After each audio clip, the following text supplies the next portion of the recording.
अब हम करेंगे सेल के टर्मिनल विभवांतर, विद्युत वाहक बल तथा आंतरिक प्रतिरोध में संबंध। ठीक है, तो ये पहले हम डायग्राम बनाते हैं। ये सेल है और ये इसके साथ इसका आंतरिक प्रतिरोध। विद्युत वाहक बल इसका कैपिटल E, जिसकी दिशा नेगेटिव से पॉजिटिव की ओर। ये आंतरिक प्रतिरोध स्मॉल r। तो यहाँ तक हमारा ये जो है ये सेल है। अब इसमें हमने ये बाह्य परिपथ है, एक कुंजी K लगा दी स्विच ऑन ऑफ करने के लिए, और ये बाह्य प्रतिरोध। अब इसके सिरों पर यानी R, ये प्रतिरोध R है, इसके सिरों पर विभवांतर निकालने के लिए हम एक वोल्ट मीटर लगाते हैं। वोल्ट मीटर जो है हमेशा समांतर क्रम में लगाया जाता है। जब आप प्रैक्टिकल करते हैं तो उसमें भी ये ध्यान रखना है आपको कि वोल्ट मीटर जो विभवांतर नापता है उसको समांतर क्रम में लगाते हैं, और विद्युत धारा नापने के लिए एमीटर होता है, ये हमेशा श्रेणी क्रम में लगता है। ठीक, तो अब क्या होता है कि हमने इस तरह से परिपथ लगा लिया, तो हम लिखेंगे माना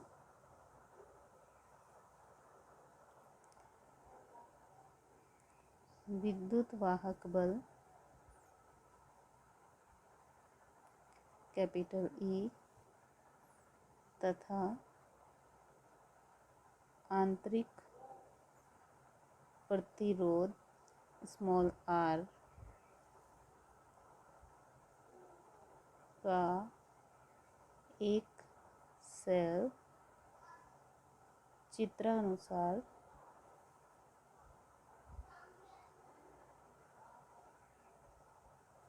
प्रतिरोध कैपिटल R से जोड़ा जाता है। तो जब हम इस कुंजी के को ऑन कर देंगे तो इसमें धारा प्रवाहित होने लगेगी, तो धारा इस तरह से प्रवाहित होगी। तो हमने मान लिया इसमें I धारा प्रवाहित हो रही है और समय t तक। तो नेक्स्ट लाइन में यदि I विद्युत धारा t समय तक प्रवाहित हो तो आवेश कितना प्रवाहित होगा, Q equals to I into T। ठीक है, ये इक्वेशन हमने फर्स्ट मान लिया। अब ये Q आवेश इस परिपथ में प्रवाहित हुआ, जब t समय तक I धारा प्रवाहित करें तो इसका मतलब Q आवेश Q इक्वल टू IT, ये Q कूलाम आवेश परिपथ में प्रवाहित हुआ। तो सेल सहित पूरे परिपथ में प्रवाहित करने में सेल द्वारा दी गई ऊर्जा,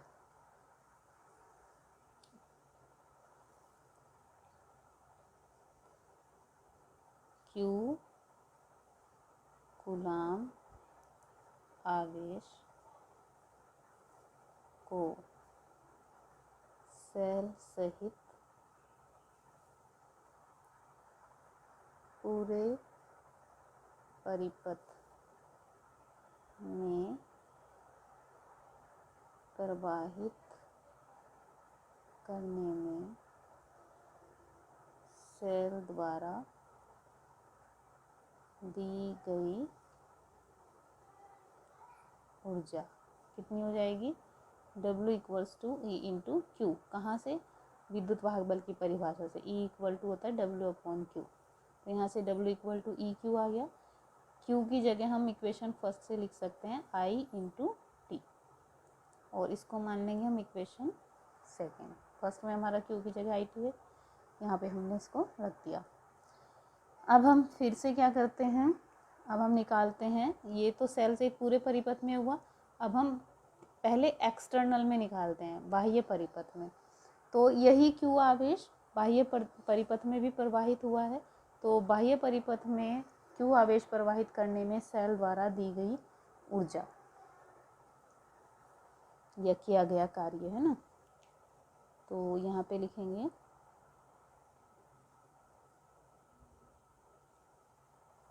बाह्य परिपथ, बाह्य परिपथ में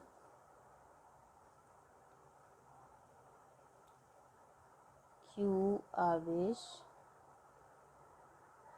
प्रवाहित करने में सेल द्वारा दी गई ऊर्जा, हम इसको लिखेंगे W एक्सटर्नल यानी बाह्य। तो बाह्य परिपथ में कौन है, प्रतिरोध है R। जब हम इसमें I धारा प्रवाहित करेंगे तो इसके सिरों पर विभवांतर उत्पन्न हो जाएगा। वो कितना विभवांतर होगा हम इस वोल्टमीटर से नाप लेंगे। तो अगर इसके सिरों पर विभवांतर V है तो W एक्सटर्नल इक्वल हो जाएगा V इंटू Q, और Q की जगह फिर से IT रख देंगे तो ये हो जाएगा VIT एक्सटर्नल, है ना। ये इक्वेशन हो गई थर्ड। तो ये कहाँ से आया, ये टर्मिनल विभवांतर की परिभाषा से आया, जहाँ हमने पढ़ा था V equal to W upon Q। अब ये बाह्य हो गया। अब हम अंदर की आंतरिक परिपथ की बात करें। आंतरिक परिपथ यानी सेल। अब सेल में अंदर क्या है, अंदर इसके प्रतिरोध है स्मॉल r, ठीक, जिसमें कितनी धारा प्रवाहित हो रही है, I धारा, I धारा इसमें प्रवाहित हो रही है। तो इस R के सिरों पर भी एक विभवांतर उत्पन्न हो जाएगा, उसको हमने मान लिया V डैश। तो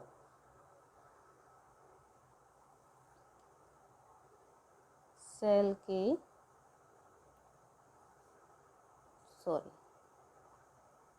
आंतरिक प्रतिरोध R के सिरों पर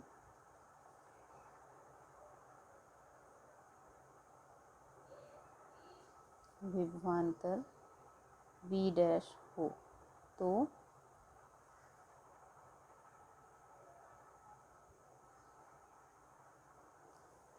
वैद्युत सेल के भीतर किया गया कार्य W इंटरनल यानी आंतरिक। तो आंतरिक कार्य है तो आंतरिक विभवांतर इंटू आवेश, तो W इंटरनल हो जाएगा V डैश। V डैश की जगह हम लिख सकते हैं I इंटू R, ठीक। तो I R और Q की जगह हम लिख देंगे I इंटू T। तो W इंटरनल हो जाएगा I स्क्वायर R T। ये इक्वेशन हमारी हो गई फोर्थ। अब जो टोटल कार्य जो सेकंड इक्वेशन में हमने निकाला था, ये किसके इक्वल होगा, ये W external plus W internal के इक्वल, इन दोनों के योग के बराबर होगा। तो W equal to W external plus W internal. तो W सेकंड इक्वेशन से हमारे पास है EIT, और W एक्सटर्नल जो है वो किसके इक्वल है, VIT, और W internal I square R into T। अब इधर से IT कॉमन आ जाएगा, EIT equal to IT common आ गया, यहाँ से बचा V प्लस यहाँ से एक I बच जाएगा और R। तो ये IT से IT कैंसिल हो जाएगा, तो E इक्वल टू बचा V प्लस IR। तो एक फॉर्मूला तो हमारा ये हो गया। ये हमारे पास विद्युत वाहक बल, टर्मिनल विभवांतर और आंतरिक प्रतिरोध के बीच संबंध है, जहाँ I जो है वो धारा है। ये इक्वेशन हमारी हो गई फिफ्थ। अब यहाँ पर हम अलग अलग चीज़ें इसमें से निकालेंगे। वो क्या है कि अगर हम इसमें से यानी सेल से अगर धारा ले रहे हैं तो उस कंडीशन में I जो है प्लस साइन के साथ होगा, और अगर सेल को धारा दे रहे हैं यानी सेल को चार्ज कर रहे हैं, डिस्चार्ज होने के बाद फिर से चार्ज कर रहे हैं, तो उस कंडीशन में आई जो है माइनस का हो जाएगा। तो तब हम इसको लिखेंगे E = V - IR। तो अगर आपको क्वेश्चन में दिया गया है तो क्वेश्चन में आप ये ध्यान देंगे कि सेल से धारा ली जा रही है या सेल को धारा दी जा रही है। ली जा रही है तो प्लस आएगा और दी जा रही है तो माइनस आएगा। अब इसमें फिर से हम देखते हैं कि अगर कोई धारा ना ली जाए, यानी यदि I = 0 यानी सेल से कोई धारा ना ली जाए, सेल से धारा ना ली जाए तो I = 0 हो जाएगा। तो उस कंडीशन में E इक्वल टू हो जाएगा किसके, V, क्योंकि यहाँ पर आप 0 रखें तो E = V। यानी जब सेल से धारा नहीं ली जाती तो सेल का विद्युत वाहक बल और टर्मिनल विभवांतर परिपथ का दोनों इक्वल होते हैं। ठीक, अब फिर से हम आते हैं समीकरण 4 पर। V क्या है, कैपिटल R प्रतिरोध के सिरों पर विभवांतर है जिसमें I धारा प्रवाहित हो रही है। तो यहाँ पर हम लिख सकते हैं V = IR समीकरण 4 में रखने पर। तो समीकरण 4 में हम E = V की जगह रख देते हैं I capital R plus I small r। तो यहाँ से I कॉमन आ जाएगा, तो R प्लस स्मॉल r। तो यहाँ से हम विद्युत धारा निकाल सकते हैं I = E/R plus small r। तो अगर हमको विद्युत वाहक बल पता है और दोनों प्रतिरोध यानी आंतरिक और बाह्य प्रतिरोध पता है तो हम यहाँ से डायरेक्ट धारा निकाल सकते हैं। ये हमारे न्यूमेरिकल में काम आएगा। ठीक, इसके अलावा फिर से हम इक्वेशन 4 लेते हैं। समीकरण 4 से E = V + IR है तो V = हो जाएगा E - IR। ठीक है, तो यहाँ से हम ये था हमारे समीकरण जो थी फोर्थ, E = V + IR थी। तो पहले V को इधर ले आया, E - V = IR। तो यहाँ से I इक्वल टू हो गया R इक्वल टू हो गया E - V/I। तो small r equal to E - V की जगह हम I इसमें से V कॉमन ले लीजिए बाहर। V कॉमन जब लेंगे तो E, ये E के अपॉन में V नहीं है तो यहाँ पर V आ जाएगा और यहाँ पर बचेगा 1/I। इस V की जगह हम IR लिख दें, अंदर बचा E/V - 1/I। I से I कैंसिल हो जाएगा। तो यहाँ से हमारे पास आ गया R equal to small r equal to capital R E/V -1। एक फॉर्मूला हमारा ये हो गया और ये हम प्रैक्टिकल में भी यूज़ करते हैं। ये आपकी हो गई इक्वेशन 7। ओके बच्चों, तो ये आर्टिकल फिनिश है।